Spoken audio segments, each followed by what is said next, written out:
O Evangelho do Senhor Jesus, escrito por Lucas, capítulo 15, a partir do versículo 11. Lucas 15, a partir do versículo 11. Diz assim a palavra do Senhor. Jesus continuou: certo homem tinha 2 filhos. O mais moço deles disse ao pai: Pai, quero que o Senhor me dê a parte dos bens que me cabe. E o pai repartiu os bens entre eles. Passados não muitos dias, o filho mais moço, ajuntando tudo que era seu, partiu para uma terra distante e lá desperdiçou todos os seus bens, vivendo de forma desenfreada. Depois de ter consumido tudo, sobreveio àquele país uma grande fome e ele começou a passar necessidade. Então foi pedir trabalho a um dos cidadãos daquela terra, e este o mandou para os seus campos a fim de cuidar dos porcos. Ali ele desejava alimentar-se das alfarrobas que os porcos comiam, mas ninguém lhe dava nada. Então, caindo em si, disse: Quantos trabalhadores de meu pai têm pão com fartura, e eu aqui morrendo de fome? Vou me arrumar, voltar para o meu pai e lhe dizer: Pai, pequei contra Deus e diante do Senhor. Já não sou digno de ser chamado de seu filho. Trate-me como um dos seus trabalhadores. E arrumando-se, foi para o seu pai. Vinha ele ainda longe, quando seu pai o avistou e, compadecido dele, correndo, o abraçou e beijou. E o filho lhe disse: Pai, pequei contra Deus e diante do Senhor, já não sou digno de ser chamado de seu filho. O pai, porém, disse aos seus servos: Tragam depressa a melhor roupa e vistam nele. Ponham um anel no dedo dele e sandálias nos pés. Tragam e matem o bezerro gordo. Vamos comer e festejar, porque este meu filho estava morto e reviveu, estava perdido e foi achado. E começaram a festejar. Ora, o filho mais velho estava no campo. Quando voltava, ao aproximar-se da casa, ouviu a música e as danças. Chamou um dos empregados e perguntou o que era aquilo. E ele informou: o seu irmão voltou e, por tê-lo recuperado com saúde, o seu pai mandou matar o bezerro gordo. O filho mais velho se indignou e não queria entrar. Saindo, porém, o pai procurava convencê-lo a entrar. Mas ele respondeu ao seu pai: Faz tantos anos que sirvo o Senhor e nunca transgredi um mandamento seu. Mas o Senhor nunca me deu um cabrito sequer para fazer uma festa com os meus amigos.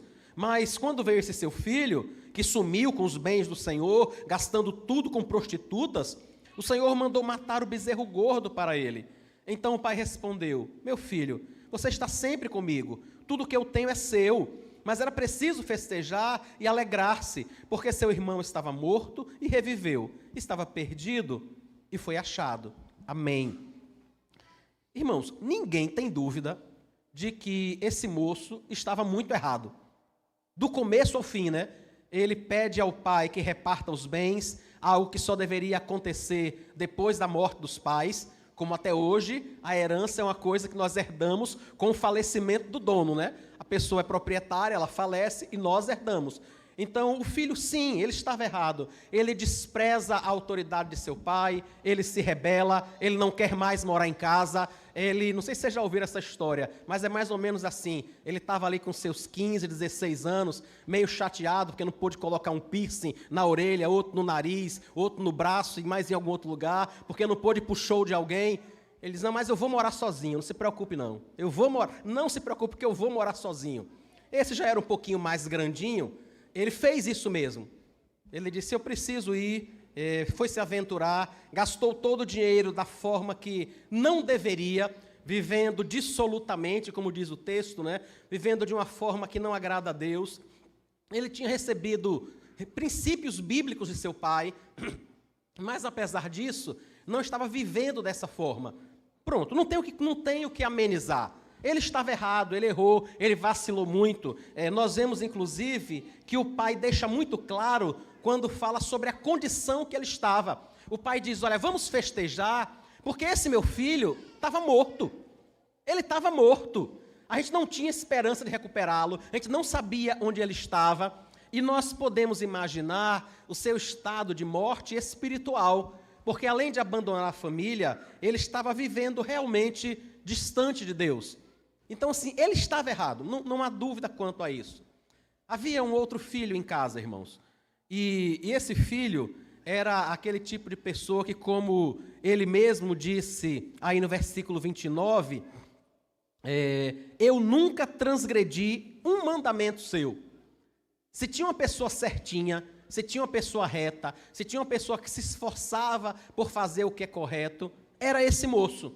Ele era realmente uma pessoa muito dedicada, estava sempre com seu pai, se esforçava em tudo que podia. Tanto é que quando tem essa festa para receber o irmão, ele estava no campo e a gente às vezes pensa assim, né?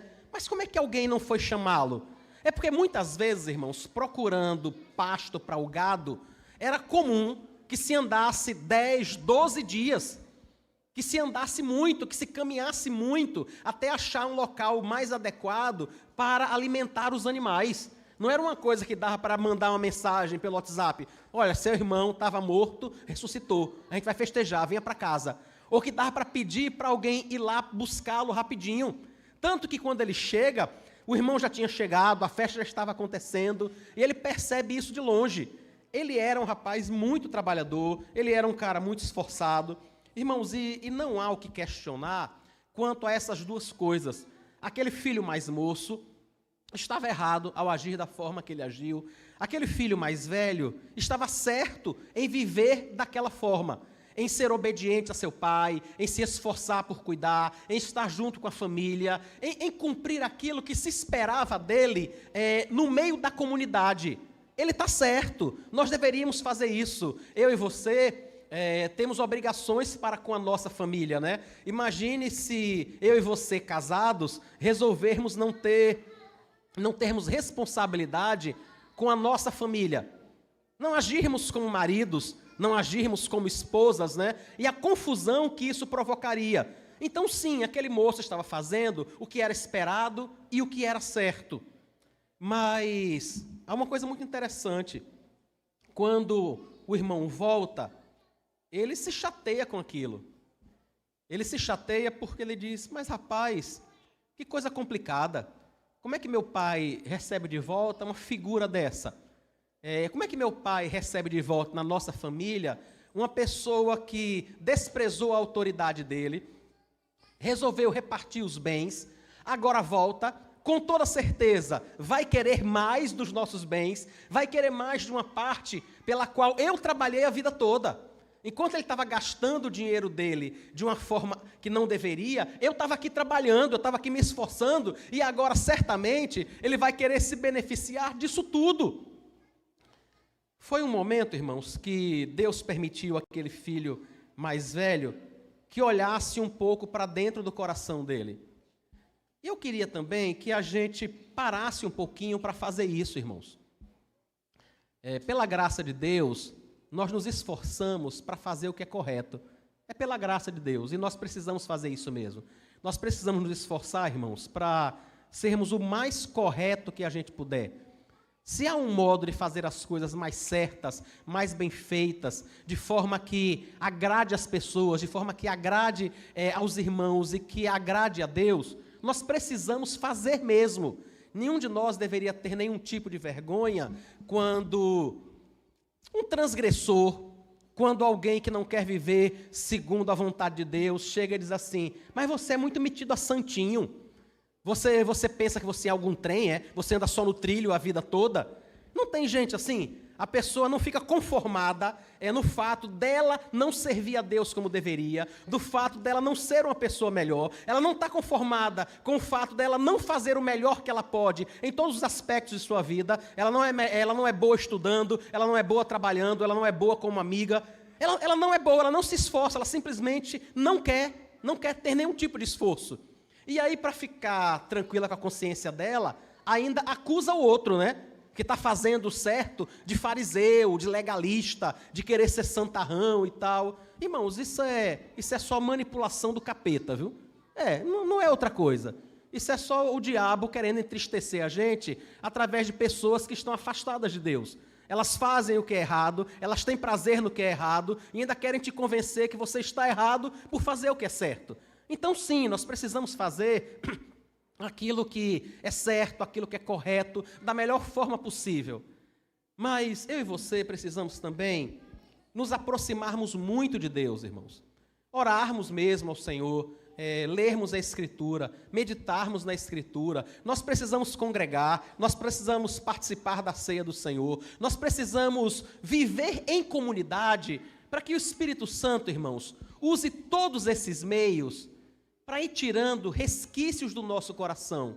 Porque algumas vezes nós fazemos tudo que é o melhor, tudo que deveríamos fazer, como aquele filho, disse ao pai: eu nunca transgredi nenhum dos seus mandamentos. Mas quando alguém não faz, o orgulho e a raiva borbulham no nosso coração. Entendem que não tem problema eu e você tentarmos. Eu volto a dizer, eu e você precisamos mesmo, irmãos. Se há um modo melhor de educar os nossos filhos, façamos isso. Se tem uma técnica melhor de desenvolvermos o nosso trabalho, vamos correr atrás. Vamos mesmo fazer isso. Mas nós precisamos muito de Cristo em nossa vida, muito da graça de Deus, para não desprezarmos quem não faz. Eu não estou dizendo, preste atenção, eu não estou dizendo que quem não faz está certo. Não estou dizendo isso não. Lembra que eu comecei dizendo que aquele filho pródigo está errado? Ele está errado mesmo. E pronto, ele está errado. O que eu estou dizendo é que eu e você, que não fizemos o que ele fez, não deveríamos também alimentar desprezo no nosso coração. Nós estaríamos errados aí também. Não deveríamos alimentar, irmãos, esse senso de justiça própria, sabe? De dizer assim, tá, mas eu me esforço. Por que fulano não pode se esforçar? Eu tenho 3 filhos e desde que eles nasceram, eu estou com eles todo domingo aqui da igreja, de manhã, de noite. Como é que eu vou respeitar alguém que tem uma criança e não quer vir para a igreja? Entende? Eu não estou dizendo que você está errado, eu não estou dizendo que o outro está certo e não vir. O que eu estou querendo é te ajudar a, no meio desse esforço por fazer o melhor e por servir a Deus, pedir ao Senhor que continue cuidando do seu coração, para que a gente não se encha de orgulho, para que a gente não se encha de soberba, para que a gente não despreze a pessoa por causa do erro dela. Uma coisa, irmãos, é eu e você dizermos assim, olha, ele errou, ele pegou os nossos bens, ele desperdiçou o patrimônio que a gente se esforçou tanto para construir a vida toda, ele desprezou a autoridade de meu pai, ele está errado, ele desprezou, ele fez uma coisa que não deveria fazer.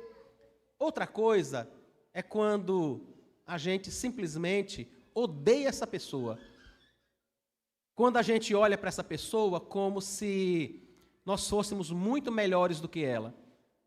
Como se isso nunca e de forma alguma, e em hipótese alguma, pudesse acontecer com a gente. E sem perceber, aquele filho mais velho estava preso nessa armadilha. Sim, ele estava preso nessa armadilha de orgulho, de justiça própria. Rapaz, eu estou me matando a vida toda, eu estou me esforçando a vida toda. E esse cara, o que ele fez? Sabe, além de torrar o dinheiro da família, e agora ela vem para cá e recebe uma festa. Entendem o quanto ele precisava que o coração dele fosse ajustado? Eu e você precisamos também, irmãos. A gente vive se esforçando por servir a Deus e por fazer o melhor, mas enquanto a gente estiver nesse mundo, nós não vamos ser perfeitos. Então sim, sempre vai haver coisas em nossa vida, em nosso coração, em nossas emoções, na nossa prática, que precisam ser melhoradas. E Deus, por sua misericórdia, por sua bondade, permite que situações assim se apresentem para que a gente fique mais atento a isso. Algumas vezes, irmãos, nós somos tentados a fazer 2 coisas, Uma das duas. Ou a gente diz assim, não, o que aquele filho fez não foi errado. O que o pródigo fez não foi errado. Não foi. Ele só era muito jovem. Sabe, ele não tinha nada na cabeça, era um desmiolado. Não é nada não, rapaz, é coisa da idade. Não faz sentido. Ele errou mesmo, ele falhou, ele fez algo que não deveria fazer, e a gente não deveria estar colocando panos quentes sobre um erro que é um erro. A gente não deveria fazer isso. A gente também não deveria, irmãos, por causa disso, desprezar a pessoa e nos acharmos melhores do que ela. Não dá para fazer nenhuma das 2 coisas. Nem dizer que ele não errou e nem dizer que nós somos melhores. Não, ele não merece o reconhecimento. Ele não merece perdão. Ele não merece uma festa. Ele não merece ser reintegrado à família. Eu e você merecemos, irmãos. Merecemos porque o Senhor é misericordioso conosco. Não por nada que nós fazemos. Eu acho muito legal a atitude do pai, que na parábola representa o próprio Deus, né? Ele recebe o filho de volta. Ele sabe que o filho errou e o filho está arrependido. O filho deixa claro isso para ele. O filho, inclusive, diz: pai, eu não quero que você me receba como um filho. Eu não quero mais tomar parte na sua herança.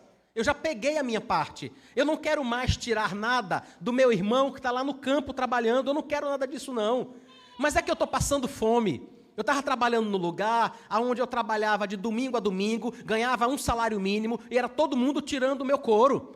E ainda mais, o cara me pagando um salário mínimo e achando que está fazendo a melhor coisa do planeta, que é o melhor patrão do mundo. Eu estava nessa situação, eu estava passando fome. E eu sei que o Senhor é um patrão melhor. Então, assim, me ajude, me dê um emprego para eu poder me alimentar. É isso que o filho mais novo está dizendo. Ele errou, mas ele estava arrependido. E o pai o recebe. Aquele filho mais velho, irmãos,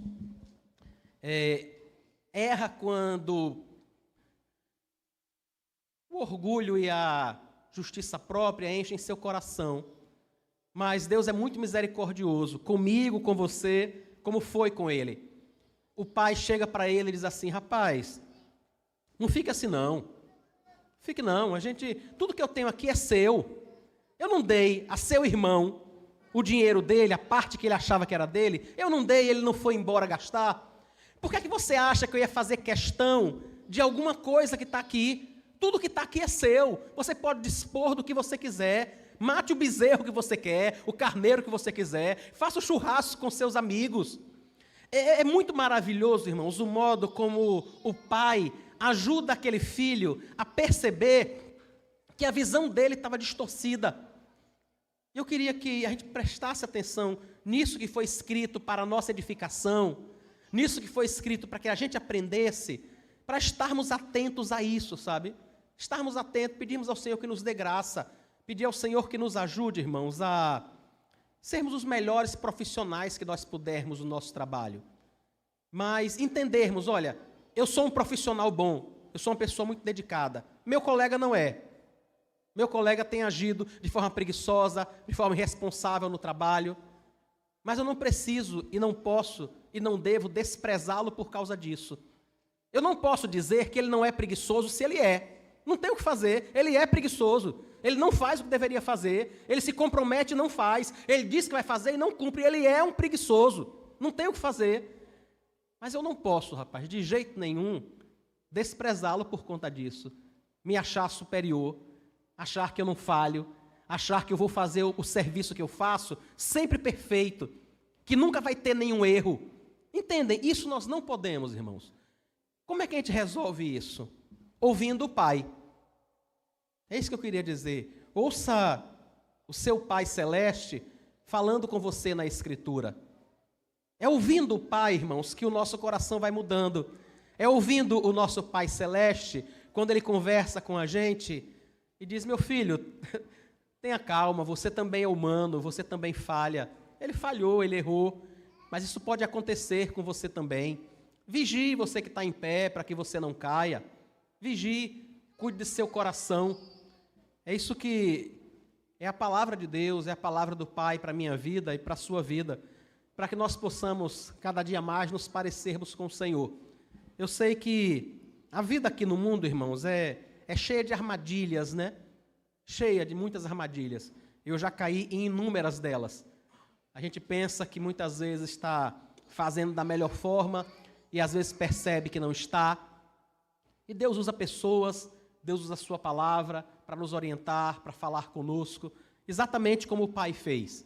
Se eu e você dermos ouvido ao nosso Pai Celeste, irmãos, com toda certeza, nós que estamos nos esforçando por fazer o que é melhor, e o nosso irmão, que talvez não esteja fazendo esforço nenhum, todos nós vamos chegar, porque somos filhos de um mesmo Pai, porque Ele sabe o que cada um precisa, e porque Ele vai cuidar de todos dois. Ele não vai deixar que ninguém se perca. Ele não vai deixar que um se perca porque gastou o dinheiro da forma que não deveria. Não vai deixar que o outro se perca porque tem um coração orgulhoso e soberbo. Não vai. o nosso Pai Celeste vai conduzir os 2 filhos à sua casa final, exatamente como Ele está fazendo comigo e com você. Que o Senhor nos abençoe. Vamos orar, irmãos, depois seguir para nossas classes. Senhor Jesus, obrigado, Deus, pela Tua palavra. Nos perdoe, Senhor, porque às vezes nós fazemos o que é certo, fazemos a Tua vontade, e às vezes o nosso coração se enche de orgulho por causa disso. Às vezes nós nos achamos melhores do que os outros porque conseguimos fazer aquilo que é a Tua vontade. E não percebemos, Deus, que se fizemos a Tua vontade, foi apenas por Tua misericórdia. Não foi porque somos melhores, foi a Tua misericórdia, foi a Tua bondade, foi a Tua graça. Obrigado pela Tua palavra que nos desperta, Senhor, muito obrigado. Eu quero orar ao Senhor também por aqueles que não têm tido nenhum compromisso em fazer o que é certo. Nenhum, Pai. O Senhor sabe que há pessoas que querem apenas aproveitar o melhor, a oportunidade, se dar sempre bem. Deus, tenha misericórdia desses irmãos. Tenha misericórdia. Ajuda-os a retornarem à casa do Pai. Ajuda-os a perceberem que eles estão passando fome, que isso não é o modo de vida do Filho de Deus, e que eles possam se voltar para o Senhor, possam reconhecer que eles precisam ser tratados pelo Senhor. Nos ajuda, nos dá um dia na Tua presença, um dia abençoado, fala conosco, nos enche do Teu Espírito, perdoa os nossos pecados, edifica a nossa alma, nos transforma, nos santifica e nos prepara, Senhor, para que nós possamos estar no céu muito em breve. Nós te oramos agradecidos no nome de Jesus. Amém.